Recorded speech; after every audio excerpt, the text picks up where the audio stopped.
இன்னைக்கு உங்கள்கிட்ட சொல்லணும்னு தோணுதுமா. இங்கே உன் பையனுக்கு இவ்வளோ பேர் இருக்காங்க.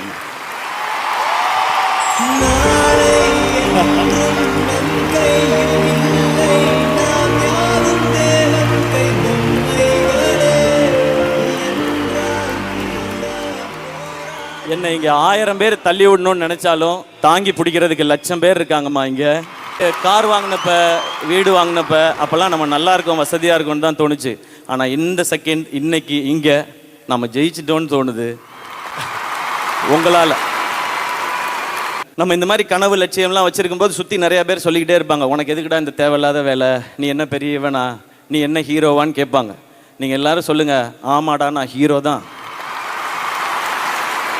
என் வாழ்க்கைக்கு நான் தான் ஹீரோ, என் தகுதியை நான் தான் முடிவு பண்ணுவேன்னு சொல்லிட்டு போயிட்டே இருங்க.